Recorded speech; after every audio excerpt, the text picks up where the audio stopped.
Before we start this video, I want to put in a quick trigger warning. This story does involve illness and passing away. If that triggers you or makes you uncomfortable, I suggest you click away now. Broken Promises, a Kenma ex-listener fanfiction. Kenma, could you put the snacks on the table? You ask your boyfriend. You'd invited him over to watch a movie with you, and were just setting up when he arrived. Of course, love, he responded, and placed the bag he bought on the table. You'd been dating for close to 5 years now, and it had been a wonderful time. However, there was something horrible going on, of which Kenma had no idea. You were sick, very sick. You'd have to go to the hospital tomorrow to get a checkup since things had gotten worse the last few weeks. It felt like the life was slowly getting drained out of you. You'd become less interested in doing any social activities. You didn't enjoy your favorite food anymore, and were mostly very tired. About a month ago, you had gotten diagnosed with a muscle illness that the doctors had yet to find a cure for. You snuggled against Kenma, who wrapped his arms around you. Whilst he focused on the movie, you were trying to think of ways to tell him. Your mind started getting hazy from all the overthinking, and soon enough you had fallen asleep. Kenma, being the good boyfriend he was, carried you to your bed and decided this was his cue to leave. He had never been one for actually staying over, since he got embarrassed when his parents brought it up. When you woke up the next morning, your mom was standing next to your bed. Go get ready, dear. We have to leave in about 15 minutes, she reminded you.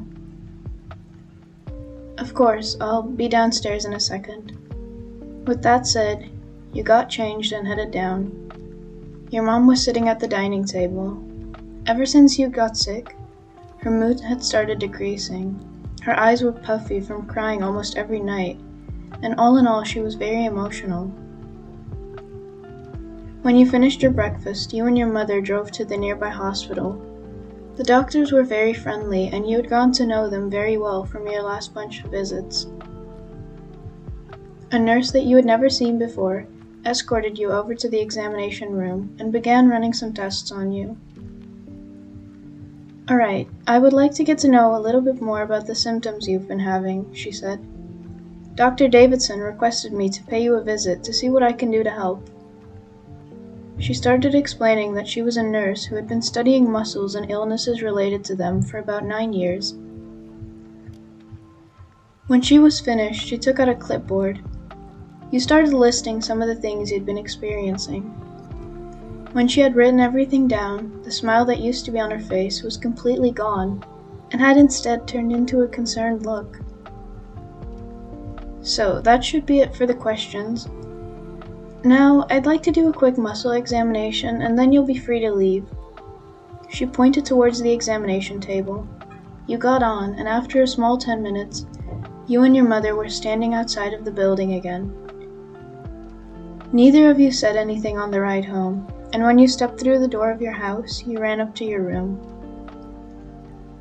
The nurse would be sending answers as to what she can do, and soon enough you had a new notification in your inbox.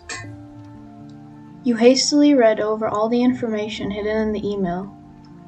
When you read the final line, the look on your face turns into a horrific stare. The final line read, "Due to this, YN will only have a total of 3 days left to live. As of today, we advise for you to come to the hospital 1 day after today." You were gonna die. You were gonna die. It hit you in the face like a baseball bat. How were you gonna tell Kenma about all of this?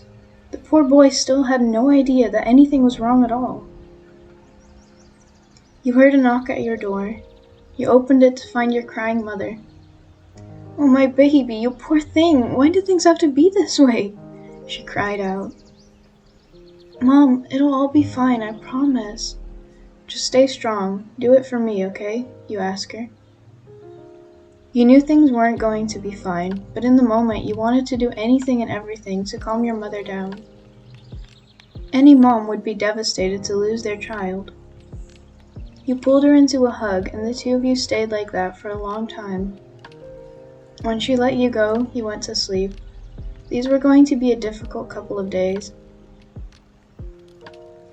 When the time had finally come to go back to the hospital, you were in tears the whole day, not only because you would lose everything you had achieved in this world, but also because you'd never be able to grow old with Kenma like the both of you had planned. Whilst you were in the hospital, Kenma had tried calling you over and over again. You had muted your phone so it wouldn't distract you from spending the last few moments with your mom. Kenma started to get worried. What if something had happened to you and he wasn't there to protect you?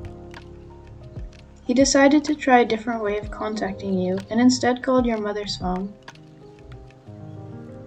"Hold on, dear, I have to take this call really quickly," she said, and with that, she exited the room and entered a small waiting room. "Hi, Kenma, what's going on? Do you need anything?" she asks calmly, trying to hide the fact that her voice was hoarse from all the crying. Hi, miss. I was trying to reach YN, but they aren't picking up their phone. Do you know what's going on?" Kenma asks with worry in his voice.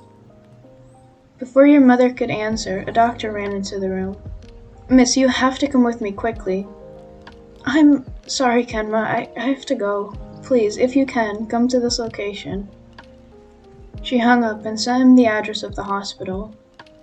After that, she quickly ran back into the room you were in. When she entered, however, she saw something she'd never hoped to see in her life. Her baby was laying there, on the bed, lifeless. You had died. Your mother broke down in tears. She didn't hear the door open and close through the sound of her tears. Kenma had been directed over to the room you were supposedly in, but was now left looking at your dead body. The boy walked over to the bed. "Why?" was the only thing he could muster up to say. "Why didn't you tell me, YN? All of the things we had planned for our future, the places you wanted to travel to." Tears were streaming down Kenma's face. Never in his life had he felt so hopeless. The love of his life just died. He grabbed your cold hand and with what little strength he had left in his voice, said, "I'll always love you, I promise. Don't ever think I'll forget about you.